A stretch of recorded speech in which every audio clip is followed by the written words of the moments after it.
जिसे कहते हैं ना अचंभे की खबर है और वो ये है कि पाकिस्तान के जो फॉरेन एक्सचेंज रिजर्व्स हैं वो अफगानिस्तान से भी नीचे चले गए। मिनटों तरले पे और दूसरा जो दूसरे मिडिल ईस्टर्न एम्बेसडर्स हैं वरना उनसे मिन्नतें कर रहे हैं और $3 बिलियन मांग रहे हैं सऊदी अरेबिया से।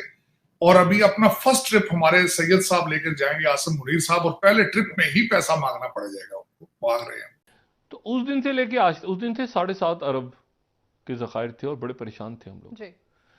तो आज जो है वो 7.5 बिलियन से वो 6.7 बिलियन रह गए। गूगल की पेमेंट्स नहीं दे सकते जो एप्लीकेशंस परचेज कर रहे हैं, पास अपने न्यूक्लियर वेपन्स हैं। अगर तुम लोग नए हो तो सब्सक्राइब करो, वो जो लाल वाला बटन है उसके साथ स्कैम करो या फिर महफिल जमाओ, मुझे नहीं पता, बस क्लिक हो जाना चाहिए। मुल्की मसाइल, अवाम की परेशानी, मुल्क की माशी हालात, पाकिस्तान को दिवालिया होने से बचाने, लोगों की जो बुनियादी हकूक फराहम करने, मुल्क में आइन और कानून की बालादस्ती कायम करने से इस मौजूदा हुकूमत का कोई ताल्लुक नजर नहीं आता। एक पाकिस्तान कारोबार और सरमायाकारी के लिए साजगार मुल्क नहीं रहा है। पाकिस्तान में बिजनेस कॉन्फिडेंस इंडेक्स -4% हो गया है।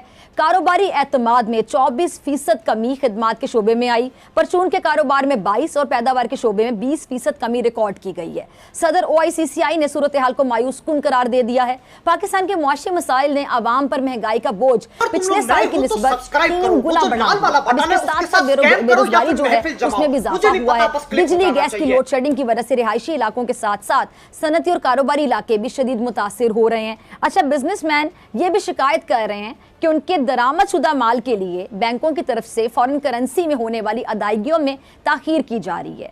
एलसीज का ना खुलना इस वक्त बड़ा मसला बना हुआ है और मुआशी माहिरीन इसकी वजह मुल्क के ज़र मुबादला के ज़खायर में कमी बता रहे हैं।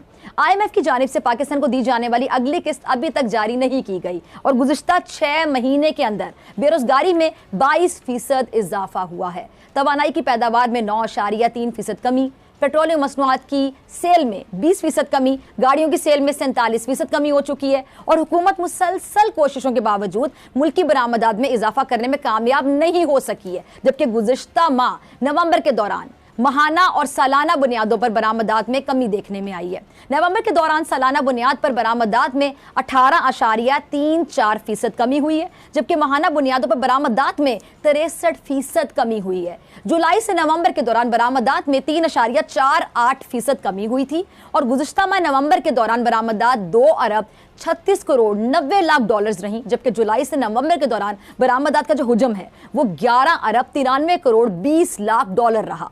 गुज़िश्ता बरस की इसी मुद्दत के दौरान मुल्की बरामदात 12 अरब 36 करोड़ 20 लाख डॉलर्स रहीं।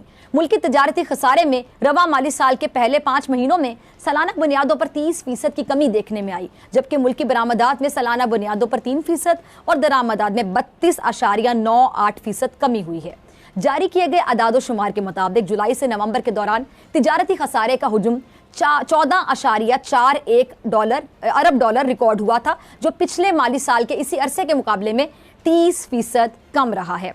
गुज़िश्ता बरस के इसी अरसे के दौरान तिजारती खसारे का जो हुजूम है 20.62 अरब डॉलर रिकॉर्ड हुआ था। रवा माली साल के पहले 5 महीनों में मुल्की दरामदात में सालाना बुनियादों पर 20% की कमी देखने में आई, जबकि जुलाई था नवंबर 2022 तक के अरसे में मुल्की दरामदात का हुजूम 26.34 अरब डॉलर रहा था, जो पिछले बरस की इसी मुद्दत में 32.98 अरब डॉलर रहा था। और गुज़िश्ता नवंबर में दरामदात पर 5.25 अरब डॉलर इस्तेमाल हुए थे, जो अक्टूबर के मुकाबले 11% ज्यादा, जबकि गुज़िश्ता बरस नवंबर के मुकाबले में 34% था। अब नाज़रीन, ये हैं वो अदाद शुमार जिससे जाहिर होता है कि मुल्की मईशत इस वक्त मफलूज हो गई है। तो उस दिन से लेके आज, उस दिन थे 7.5 अरब के ज़खायर थे और बड़े परेशान थे हम लोग जी।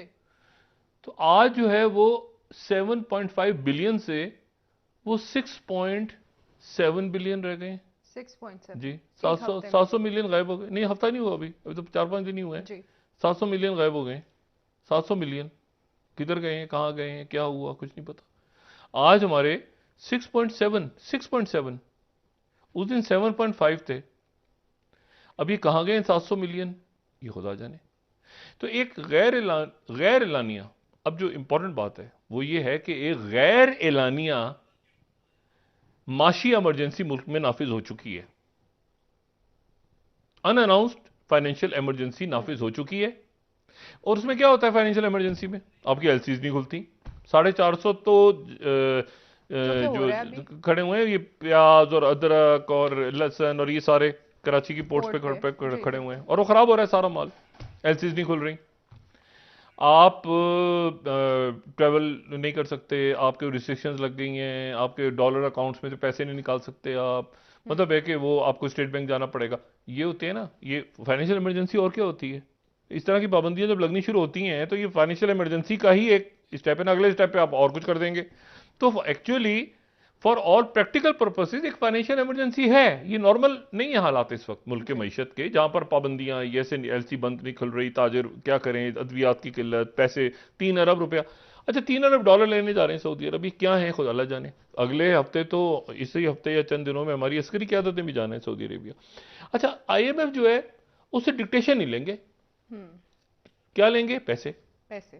हाँ, मानेंगे नहीं बात जो नहीं डिक्टेशन नहीं लेंगे, पैसे लेंगे। मतलब हम कमाल के, मैंने कहा ना, हम कमाल के लोग हैं।